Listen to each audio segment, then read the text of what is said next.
natin, punta po tayo dito, imd-corp sa portal. Ito. Then, ilagay po natin yung login details natin. Ito. May specific na agent code tayo and password. Sinend po siya doon sa email natin. Just click tong login button na to.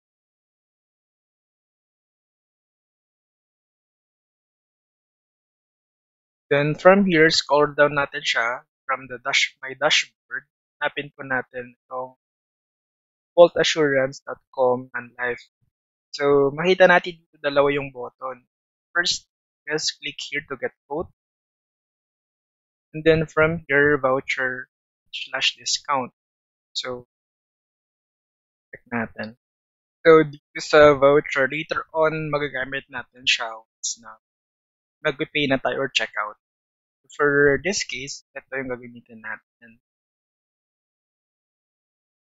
Let's say, for example, gusto mong mag-avail ng car insurance mo. So, click mo lang to. Then, reset natin siya. Piliin mo yung gear model dito, specific gear model. Kunyari, 2024 na Toyota Vios. Tapos yung type,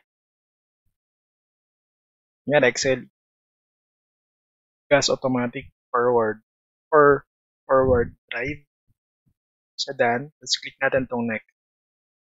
Tapos, is this unit currently insured? Kung no, click lang to, or kung yes, yan.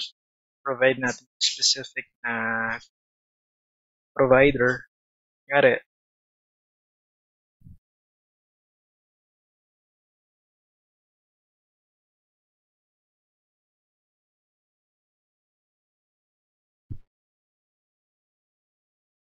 yan.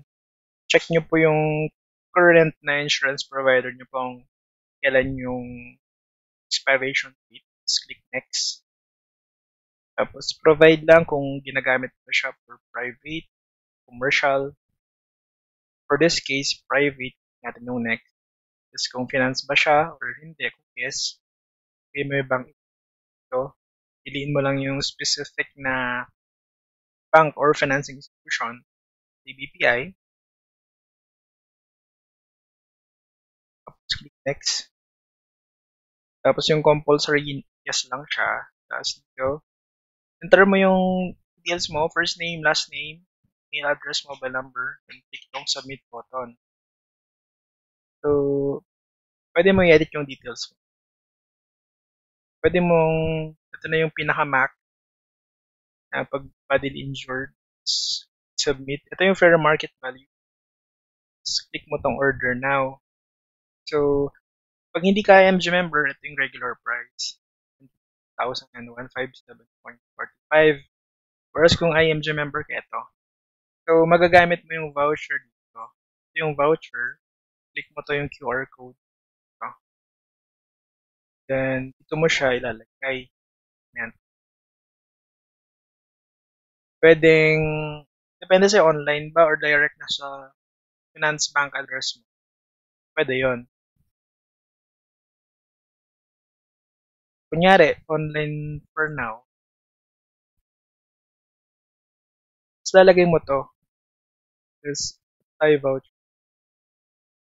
And so, ganyan na siya. Same na siya nito. Okay? Tapos sa info, filapan mo yung mga details na. Yan. Filapan mo siya lahat. So, needed na details. Tapos, picturean mo rin yung car. Yan. Front, back, right, side. Tapos, upload ka ng driver's license. Copy ng OR or CR. Upload mo lang siya. Signature ka dito. Gaganyan mo siya. Place of signing. Date. Once done, okay ka na yung mga needed details. Click mo itong submit form. Okay? Tapos naman, same lang din naman siya dito kanina. Delivery. Yan. Pwedeng online. May mga cases kasi kapag yung unit is current naka-bank loan pa, gusto nila yung original copy is ma-ship sa finance bank address. So, pwede mo piliin to. Then, fill in yung mga details dito. Just click mo tong submit or update shifting na button. For the payment naman, click mo yung pay. Tapos, ito na siya. Pili ka dyan ano yung mas preferred mong payment method. So, ganun siya. Okay? So, ganun lang din po siya kung sa other na non-life insurances na gusto mong i-avail. Travel insurance, ayan. Ito, motorcycle insurance, etc. Try natin to. Kasi mag-ano to eh. Mag-i-email kumbaga. Click po natin yung start. Including this one. Yan. Start quote lang siya. Mag-i-email tapos provide natin yung mga details.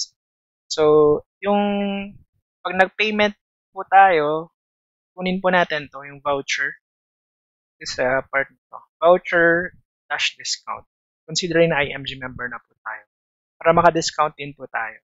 Ganun po siya.